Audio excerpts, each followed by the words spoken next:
amal usaha Muhammadiyah berupa sekolahan, ya, berupa universitas, pesantren dan lain sebagainya. Itu merupakan bagian dari upaya Muhammadiyah untuk amar ma'ruf. Ketika Muhammadiyah mengajak kita untuk sholat, maka Muhammadiyah juga di mana-mana membangun masjid, membangun musola. Ketika Muhammadiyah itu mengajak kita menyantuni anak yatim, maka membuat panti asuhan. Jadi amar ma'ruf ini digaungkan melalui amal usaha nyata sehingga lebih terstruktur, lebih rapi, lebih modern. Oleh karenanya Muhammadiyah itu sering disebut sebagai gerakan Islam modern karena sistemnya yang sangat terstruktur, sangat rapi.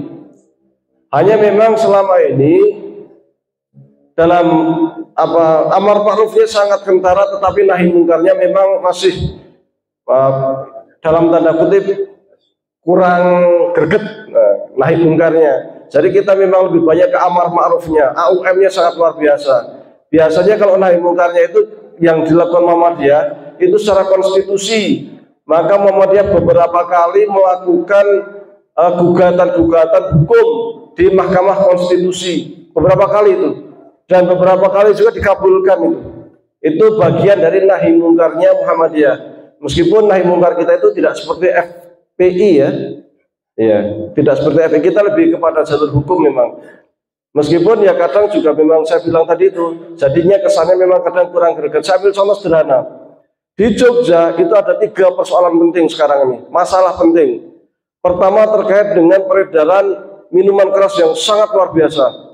Jadi toko-toko minuman keras itu sudah banyak sekali. Padahal di Jogja ini Muhammadiyah yo bisa dikatakan ibu kotanya Muhammadiyah kan. Itu ya selama ini memang Muhammadiyah sudah melakukan sesuatu dengan mengirimkan surat resmi entah ke wali kota, entah kemana. Tetapi ketika jawabannya wali kota itu normatif, belum ada langkah lain gitu. Itu terkait peredaran khamr, itu sangat berbahaya sekali. Oh ya, syukur, makasih banyak.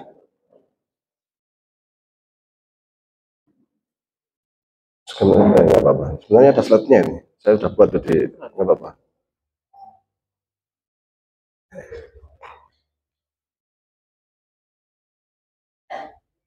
Di grup itu loh. Oh nggak connect, oh ya nggak apa-apa.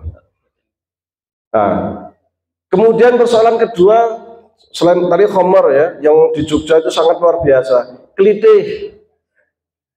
Karena muda, ini baru kemarin saya dapat videonya, pelakunya itu kan masih anak-anak, masih SMA gitu ya, si SMA masih muda-muda, masih anak-anak lah, ditangkap, dilihat dompetnya, ternyata apa? Kartu pelajar Muhammadiyah di SMA Muhammadiyah, pelakunya orang isin sianae gerakan dakwah amar ma'ruf nahi mungkar, pelajarnya jadi pelaku kelitih. Piye di lingkungan Muhammadiyah ya. Bahkan kalau kita ke Jogja jangan kaget, SMA Muhammadiyah kok mahasiswa siswanya do pacaran gitu, jangan kaget. Jalan ke berangkat sekolah do boncengan cewek cowok itu di lingkungan Muhammadiyah ada. Saya pernah masuk ke sekolah Muhammadiyah, muridnya sangat banyak. Waktu zuhur kita sholat zuhur,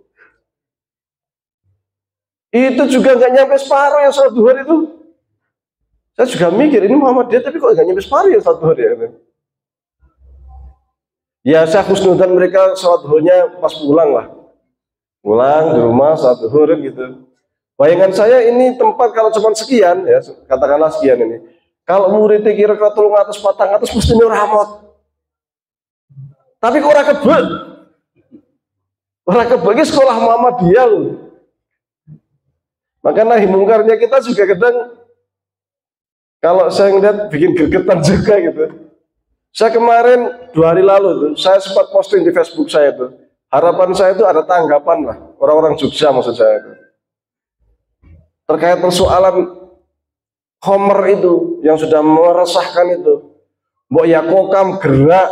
Kalau memang sudah mengirim surat nggak ada tanggapan, mbok ya gerak demo lah, kantor DPD, wali kota, sebagai nahi mungkar kita itu loh. Kalau tidak suarakan lewat Facebook, kalau tidak suarakan lewat YouTube, kan bisa itu upaya nahi mungkar kita itu. Jangan diem-diem saja itu. Harapan saya itu ada tanggapan balik di Facebook, kan banyak orang Jogja, ya menang juga gitu.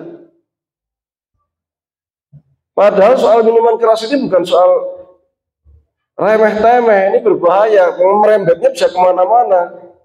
Tuh. Yang ketiga soal pergaulan bebas, ini juga sangat luar biasa. Perannya di mana nahi mungkar kita di Muhammadiyah. Kalau itu minimal jangan sampai masuk sekolah Muhammadiyah kan ngono. Tapi kalau sampai masuk sekolah Muhammadiyah ini yang masalah. Sekarang itu banyak loh sekolah Muhammadiyah siswanya belum bisa baca Quran. Banyak.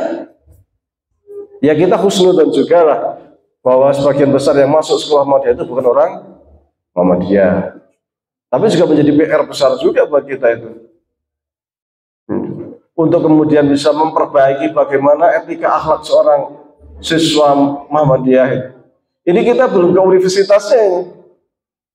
Jadi gerakan dakwah, mungkin amar ma'ruf munkar itu sudah sangat kuat, tapi nahi mungkarnya itu. Maka kemarin saya mikir-mikir ketika saya lihat berita terkait dengan peredaran narkoba di Jogja yang sudah sangat mengkhawatirkan, saya mikir-mikir kalau gini kangen juga kita sama FPI. Iya, karena FPI ketika bergerak juga dia melihat undang-undang juga itu. Kalau tidak konstitusi masih dibiarkan ya gerbek sama dia. Kadang gerakan-gerakan semacam itu satu sisi bagus juga itu untuk kontrol sosial. Ketika aparat diam, masyarakat diam, harus ada to'ifah, golongan umat yang mau gerak itu, yang harus nahi mungkar itu. Karena sekiranya tidak ada nahi mungkar itu bahaya loh. Kelebihan umat Islam itu kan la ta'muruna an-nasa bil ma'ruf wa la tanhauna 'anil munkar aw la yusikunallahu ayyabata 'alaikum 'adzaban minhu tsumma tad'unahu fala yustajab lakum. Rasul pernah mengatakan, kalian beramar ma'ruf nahi mungkar, atau kalau enggak beramar ma'ruf nahi mungkar akan kena dua hal. Satu, Allah akan turunkan azab. Dua, engkau berdoa, doanya tidak akan dikabulkan oleh Allah. Ini masalah besar itu. Maka memang kita itu sering ke satu sisi, ke amar ma'ruf yang sangat luar biasa, tetapi yang nahi mungkarnya itu kadang kita kurang. Kita ada kokam, kita ada tapak suci. Nah, tapi bagaimana fungsi kokam dan tapak suci itu untuk nahi mungkar itu? Ada beberapa ormas, bukan Muhammadiyah, yang dia itu memperhatikan jamaahnya itu dengan cara begini. Jadi untuk sholat jamaah, karena lihat jamaah subuh, namanya jamaah zuhur kok rapatnya rame, dikasih surat undangan untuk sholat jamaah. Orang teko meneh diundang meneh. Nun memang sepindah silaturahmi, maka kami badhe ngundang Bapak untuk sholat jamaah. Ini undangannya. Tekoni terus lama-lama ora penak jamaah juga. ya seperti itu. Jadi perlu kiranya kita itu dalam nahi mungkarnya itu dibuat semacam regulasi lah, dimajas semacam apa pembumiannya itu bagaimana agar kemungkaran-kemungkaran yang nyata-nyata itu bisa minimal dikikis lah, minimal berkurang. Jadi kalau amar ma'rufnya sudah bagus, nahi mungkarnya itu dalam risalah kemajuan ada itu. Yang ketiga, rujukan kita dalam risalah Islam kemajuan itu adalah Al-Quran dan Sunnah. Al-Quran dan Sunnah. Nah, Al-Quran itu, ini yang juga menjadi PR besar buat kita itu. Jamaah kita itu banyak loh yang belum ngaji Qurannya itu masih nggak karu-karuan. Padahal kita itu jargonnya rujuk ilal Quran wa Sunnah, kembali ke Quran Sunnah. Bagaimana mau memahami kalau membacanya tok sih angel. Di sekolah-sekolah Muhammadiyah banyak yang belum bisa baca Al-Quran. Yang kedua,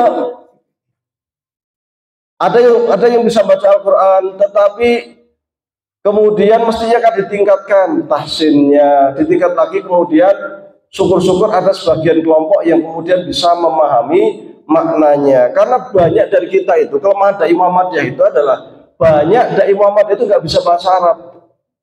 Kenapa kemudian jamaah Muhammadiyah itu banyak lari ke Salafi? Kalau nanya belak-belakan soal ini. Karena banyak dari kita itu dai-nya itu kurang meyakinkan. Karena dai-nya kurang meyakinkan, akhirnya dia tempat lain yang dianggap meyakinkan, iso ngaji kitab setumpuk, akhirnya ke sana, pindah tempat ke Salafi. Maka kemudian sekarang ini kelompok-kelompok Salafi ini buaya sekali yang mulai menggerogoti Muhammadiyah. Karena mereka itu ngakune Muhammadiyah karena punya visi yang sama untuk memberantas TBC, taklid, bid'ah dan khurafat. Ngakunya seperti itu.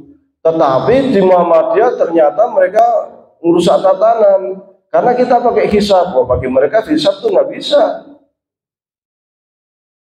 Kita itu yang pakai jenggot silahkan, yang enggak silahkan, yang pakai cadar monggo, enggak monggo, kan gitu.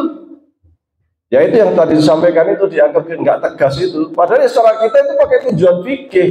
Ketika Muhammadiyah mengatakan cadar itu mubah, itu bukan kitanya itu pelin-pelan enggak tegas, itu bukan. Tetapi itu berdasarkan kepada ijtihad kita melihat sekian hadis, kemudian kita ijtihadi, baru kita simpulkan sehingga muncullah simpulan tidak wajib, bukan pelin-pelan. Nah, coba kan yang bisa menerangkan metodologi istihadnya sampai kita mengatakan ubah dari Kiai Muhammadiyah itu yang di akar rumput terutama itu kan nggak banyak. Sehingga orang saya jawab itu ketika ditanya seperti itu. Kemudian terkait musik, Muhammadiyah kan tidak mengharamkan secara mutlak, tidak juga mengatakan mubah secara mutlak. Boleh dalam hal seperti ini. Haram ketika musiknya itu mengandung maksiat, menyampaikannya istilahnya tidak sopan dan lain sebagainya. Nah, hal seperti ini disalahkan nggak bisa. Itu musik itu haram itu. Sehingga ketika ada Ustaz Muhammadiyah mengatakan musik itu begini, kalau begini boleh, kalau langsung dianggap Ustaz syubhat. Karena tidak tegas, karena musik bagi mereka haram. Dan kadang dari kita belum bisa jawab kadang ketika diberikan persoalan-persoalan seperti itu. Jadi cara ijtihadnya begini, hasilnya seperti ini itu belum mampu. Kenapa? Karena banyak dari kita tidak bisa bahasa Arab. Kalau kita itu konsisten rujuk ilal Quran wa sunnah, maka kita harus mulai mencetak, harus ada kesadaran ya di akar rumput untuk mencetak jamaah supaya mau ngaji, supaya mau tafakuh fiddin. Jadi minimal itu satu ranting itu ada yang dia itu kerjaannya memang ngopeni ranting, membuat kajian ranting, membuka HPT, membuka fatwa tarjih dengan rujukan-rujukan yang muktamad, disertai dengan kitab-kitab yang bisa dianggap sebagai kitab-kitab muktamad yang bisa dipertanggungjawabkan, sehingga jamaah itu yakin dengan tarjih. Kesadaran ini penting karena memang jamaah Muhammadiyah itu sampai sekarang banyak yang dia itu mikir, nek anakku nyantri jadi santri jadi kiai itu duitnya kondi, nanti kalau jadi kiai itu dapat uang dari mana, kerjone opo. Nah ini yang persoalan. Maka arruju ilal Quran wa sunnah, dengan kembali ke Quran sunnah itu perlu kemudian disadarkan ke bawah. Kalau pusatnya itu sudah sangat berusaha keras ya. Maksudnya dari sisi PP sendiri sudah membuat ada namanya sekolah ustadz, ada sekolah dai dan sebagainya. PBM juga ada sekolah dai di mana-mana, meskipun pengikutnya juga kurang menggembirakan. Ya, jadi sekolah dai itu di PBM dilaksanakan di banyak tempat. Magelang, saya ngisi 2 kali di Magelang itu. Di Wonosobo saya sekali juga ngisi di sana. Kalongan saya juga ngisi sekali situ. Target kita itu setahun itu muncul 200 dai baru. Banyak ya kan, 200. Jadi 200 dai baru bukan dai lama. Tapi yang ikut nggak nyampe 200. Setiap tempat itu diharapkan minimal untuk 60. Saya ketika kunjung entah di Wonosobo, entah di Magelang, itu yang di Magelang itu 37 kisaran dari target 60. Jadi untuk mencetak dai baru yang jumlahnya 60 saja susahnya minta ampun. Dan ternyata yang ikut, tak lihat lagi tuh, rata-rata orang-orang praktisi dakwah Muhammadiyah, orang-orang lama semua. Itu mungkin separuhnya lebih tuh orang lama, atau mungkin bahkan semuanya itu. Jadi akhirnya yang awalnya niat untuk mencetak 200 dai baru itu nggak nyampe target. Kenapa kok bisa? Karena jamaah kita itu kurang tertarik. Jadi untuk jadi dai itu uripe piye, itu masih mikirnya itu masih ke sana gitu. Jadi kurang menarik. Saya kurang paham apakah kurang menariknya itu sistemnya ataukah materinya atau memang jamaahnya. Di Wonosobo itu bahkan sampai pengurusnya yang ikut. Saking susahnya nyari, sampai ada beberapa pengurusnya saya sengaja ikut karena saya ini apanya, saya selain pengen nambah ilmu juga susah nyari. Kayak gitu. Jadi kalau PBM, PP itu sudah usaha yang luar biasa, tapi jamaah kita itu untuk semangat ngaji itu memang perlu digenjot, perlu di istilahnya ditutui piye caranya ngaji. Di banyak tempat ranting, kalau yang ada ngaji ya, banyak yang nggak ada ngaji. Ada satu cabang itu rantingnya 17. Si ngaji paling cuma 1-2 ranting dari 17 ranting.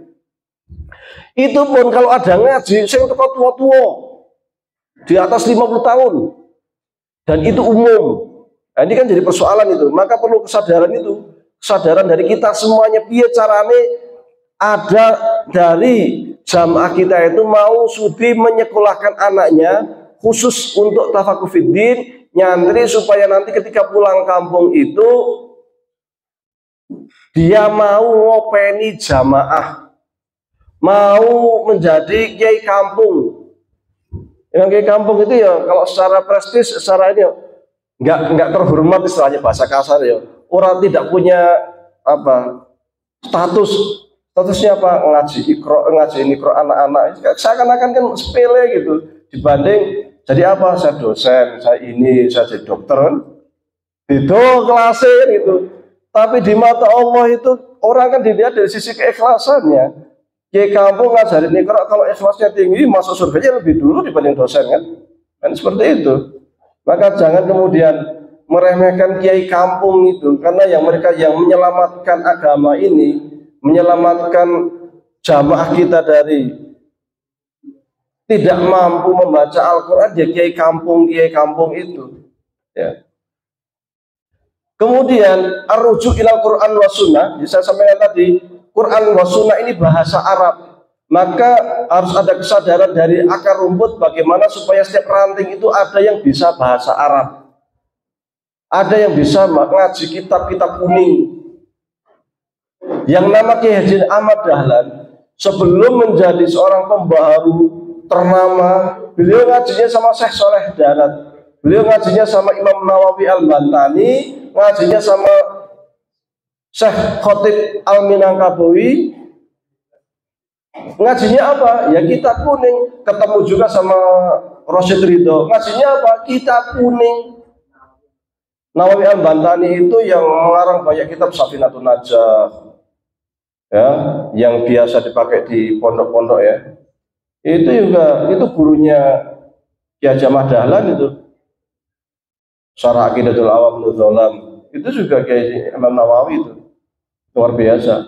Cuman kadang di otak kita itu mengatakan begini, wong Muhammad dia kok ngaji kitab kuning. Loh, Kiai Haji Ahmad Dahlan itu sebelum masuk ke organisasi Budi Utomo ngajinya kitab kuning loh. Yang namanya kitab kuning itu bukannya kitab NU, itu bukan. Kata di otak kita itu kitab kuning itu kitab wong NU, salah itu. Salah, wong NU itu tahun 1926. Safinatun Najah tulis sebelumnya, I'anut Thalibin, tafsir Ibnu Katsir, tafsir ini, Kitab-kitab ini ditulis ratusan tahun sebelum ada NU.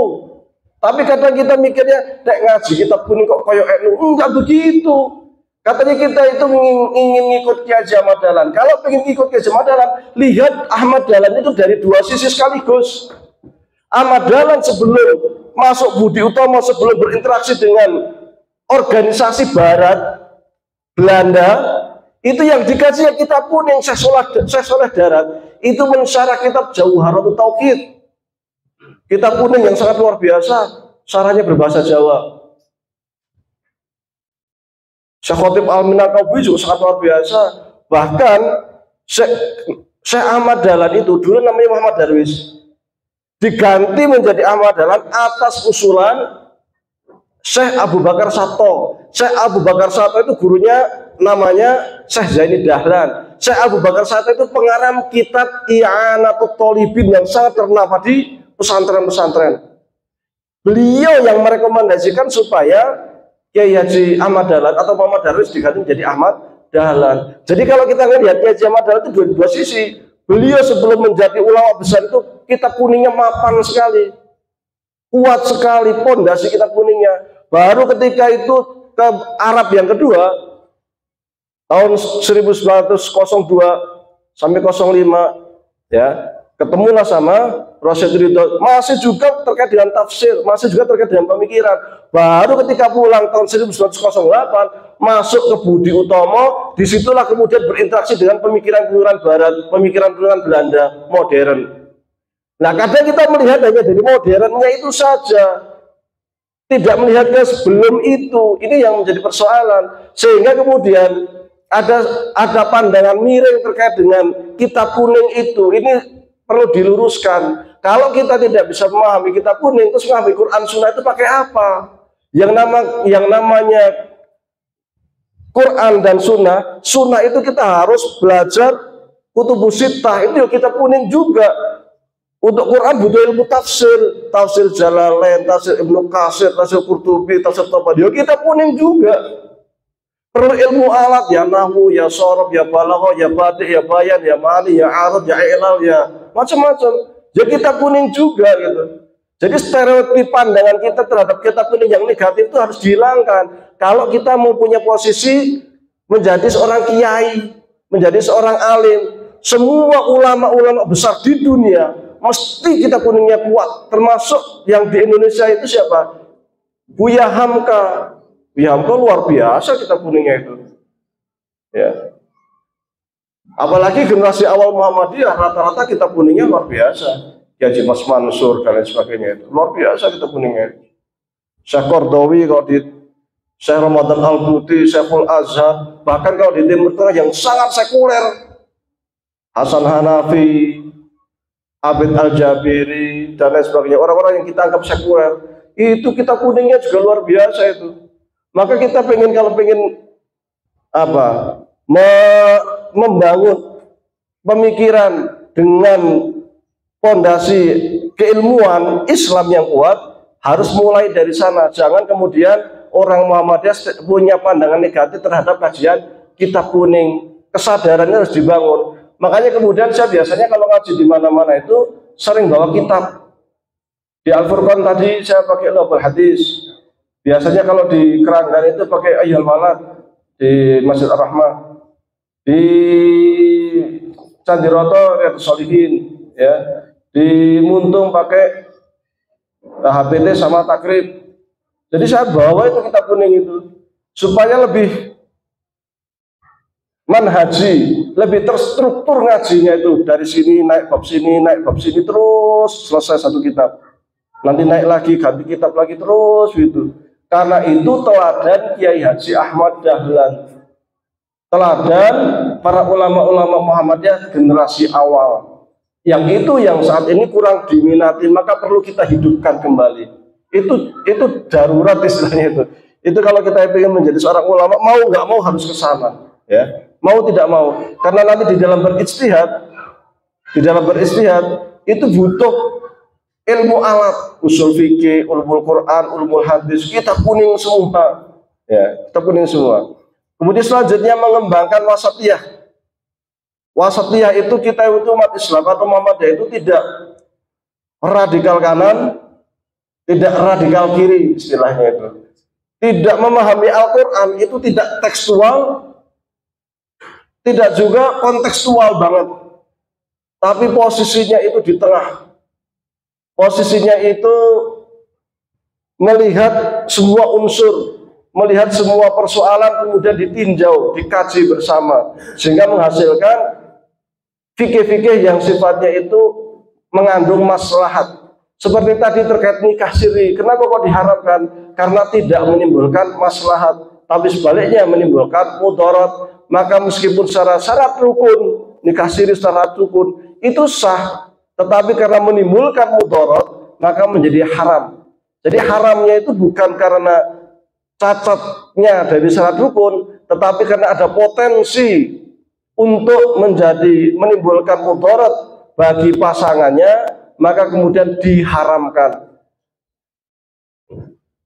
Jadi tidak hanya lihat teks. Kalau kita lihat teks saja, lihat secara Quran Sunnah saja, secara fikih klasik saja, sah, mestinya sah. Tetapi Muhammadiyah tidak ke sana. Kita melihat dari sisi maslahat. Contoh lain terkait dengan menentukan awal bulan.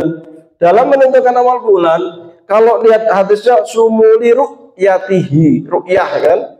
Hanya kemudian ditinjau ulang bahwasanya awal bulan itu inti utamanya bagaimana kita bisa mengetahui bulan Ramadan atau Syawal atau Dzulhijjah, bulannya itu sendiri. Jadi melihat bulan itu bukan sebuah kewajiban karena dia hanya sebuah sarana. Kalau ada cara lain yang kiranya lebih baik, lebih akurat, maka sarana itu yang harus digunakan oleh Muhammadiyah. Maka kemudian dihapus, diganti dengan hisab. Hisab pun dulu ada namanya hisab matla. Jadi hisab matla itu kalau se-Indonesia itu ternyata yang di barat belum wujud, di timur wujud, yang di timur ya sudah puasa duluan. Tapi dipikir-pikir, mosok Muhammadiyah sak negara Idul Fitri pindu, ketoke kok ora wangun gitu kan. Kayaknya kok enggak kurang kompak. Akhirnya dibuat kaidah baru yang namanya hisab wilayatul hukmi. Dimanapun di Indonesia kalau sudah wujud hilal, maka satu Indonesia dianggap sudah wujud, sudah lebaran, sudah puasa. Meskipun ada beberapa tempat yang tidak wujud. Dicari yang lebih maslahat lagi, standarnya muncul nanti kemudian hisab wujudul hilal. Setelah berjalan mikir lagi, ya wujudul hilal itu kan termasuk lokal juga, lokal Indonesia. Kita itu mestinya sekarang itu yang kita dahulukan persatuan seluruh dunia. Biar seluruh dunia bersatu, ya kita gunakan kalender yang kira-kira bisa mempersatukan seluruh dunia Islam. Masa dari dulu kita setiap tahun hanya ribut soal Idul Fitri, Idul Adha, soal Idul Hijjah. Coba kalau ada kalender global yang bisa menyatukan seluruh umat Islam, maka kemudian muncul ide baru, gagasan baru, yaitu kalender global. Ya ini proses-proses ini itu melihatnya dari sisi maslahat, bukan hanya sekedar melihat teks yang sumuli ru'yatihi waftiruli ru'yatihi. Meskipun mungkin di dalam hal lain Muhammadiyah juga memahami teks fa'in humma alaikum fakdurulah, maka ukurlah, maka hitunglah. Maka dari kata hitunglah itulah kemudian dipahami itu sebagai hisab. Banyak persoalan-persoalan umat yang Muhammadiyah itu tidak hanya sekedar melihat teksnya, tapi konteksnya bagaimana, sehingga muncul ide-ide pembaharuan itu. Hanya saja Muhammadiyah itu melihat apa yang disebut dengan istilah ats-tsawabit wal mutaghayyirat atau al-qat'iyat wal dzanniyat. Apa itu tsawabit?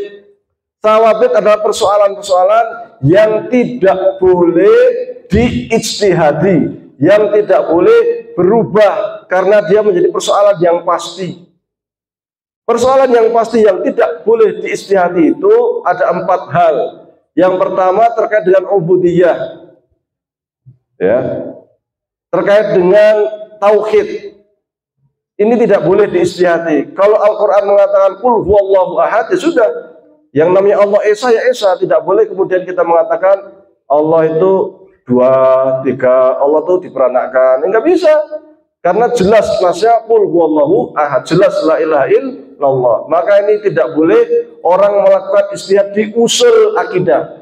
Ketika terjadi perbedaan pendapat dalam bidang usul akidah, itu yang berbeda langsung dianggap kafir, otomatis.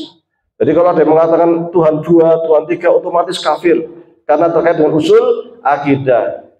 Yang boleh diistihati itu kalau terkait dengan akidah, itu terkait dengan furuk, cabang akidah, terkait dengan istiwa, terkait dengan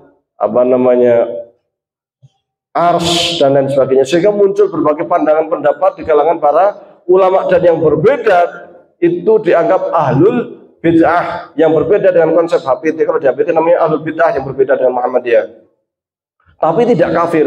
Sehingga Muhammadiyah itu menganggap Syiah, Khawarij, Murji'ah itu muslim, Mu'tazilah itu muslim, karena mereka masih percaya dengan rukun Islam, percaya dengan rukun iman. Hanya mereka masuk istilahnya itu ahlul bid'ah, karena konsep akidahnya berbeda dengan konsep akidah yang telah digariskan oleh ahlu sunnah wal jamaah. Muhammadiyah itu bagian dari ahlu sunnah wal jamaah, sesuai dengan yang digariskan di dalam HPT bab iman. Di bagian belakang penutup disebutkan kita itu min ahlul haq was sunnah. Faman i'taqada jami'a dzalika muqinan bihi kana min ahlil haqqi was sunnati. Itu teks HPT. Barang siapa yang meyakini terkait dengan konsep-konsep akidah yang digariskan oleh HPT, maka dia masuk dalam kelompok ahlul haq was sunnah. Istilah ahlul haq was sunnah sendiri merupakan istilah yang dipakai, digunakan oleh Imam Asy'ari di dalam kitab Al-Ibanah bab kedua. Yang kedua, thawabit yang tidak boleh diistihati itu terkait dengan ibadah mahdhah. Ya, usulnya sholat, puasa, ya, itu nggak boleh diistihati. Yang usulnya, kalau ada yang mengatakan sholat tidak wajib, otomatis kafir. Jadi kalau orang mengatakan puasa tidak wajib, itu kafir, karena melakukan ijtihad terkait dengan persoalan yang tidak boleh diijtihati. Ini terkait perkara yang minad din bidarurah, perkara agama yang sudah pasti. Kecuali ada orang muslim, dia tidak sholat tapi males, maka dia statusnya tetap muslim. Kalau statusnya muslim, berarti kalau meninggal tetap disolati. Kalau dia itu tidak sholat karena males, di dalam konsep Ahlussunnah namanya muslim asi, muslim pelaku maksiat. Tetapi kalau ada orang tidak sholat, ditanya kenapa kamu nggak sholat, dijawab karena sholat tidak wajib, maka otomatis kafir. Kalau kafir, kalau meninggal tidak perlu disolati, karena dia mengatakan sholat tidak wajib. Nggak puasa, kenapa? Puasa tidak wajib, kafir. Tapi kalau sekedar lagi malas, nantilah nunggu hidayah, hidayah tangga ini diluru. Kalau dia itu karena malas saja, maka dia tetap muslim, tetapi muslim yang asli pelaku maksiat, sehingga kalau meninggal tetap dikuburkan sebagaimana dikuburkannya seorang muslim. Ya, tetap ada warisan, dapat warisan antara anak dengan orang tua dan lain sebagainya. Yang ketiga yang tidak boleh diistihati adalah terkait dengan persoalan yang berhubungan dengan muamalat yang sudah qat'i, misalnya riba. Ribanya itu nggak boleh dilihat jadi haram. Semua ulama itu sepakat itu haram. Cuman terkadang persoalan-persoalan ini masuk riba apa enggak, nah itu ya khilaf. Tapi kalau ribanya sendiri haram. Terkait dengan membunuh harus dikisos, ini aslinya nggak boleh diistihad itu, karena ini persoalan yang qat'i. Orang yang mencuri potong tangan, itu sebenarnya persoalan qat'i, itu sebenarnya tidak boleh diistihad itu. Kalau ada istihad di persoalan itu tidak diperkenankan. Ini dalam muamalat. Dan yang keempat terkait dengan akhlak. Kalau ada yang mengatakan korupsi itu halal, nah ini bahaya, ini nggak boleh, ini nggak bisa diistihati. Korupsi haram ya haram gitu. Oh iya, pas. Ya, jadi adapun yang mutaghayyirat ini terkait dengan sarana di dalam melakukan ibadah, misal terkait dengan wudhu. Kalau dulu itu pakai sumur, pakai ledeng, nah sekarang sudah ada yang air yang ngalir ya, pakai keran, nah itu silakan saja, itu sarana. sarana itu boleh berubah sesuai dengan konteks zaman. Dulu jual beli langsung, sekarang pakai online, ya. Sekarang boleh jual beli di HP, ya, itu monggo saja. Itu terkait dengan sarana. Tapi prinsip-prinsip jual beli tetap harus dipegang. Tapi sarananya itu boleh diistihati, ya, boleh diistihati. Tapi kurang lebihnya mohon maaf. Aku lupa lihat. Assalamualaikum warahmatullahi wabarakatuh.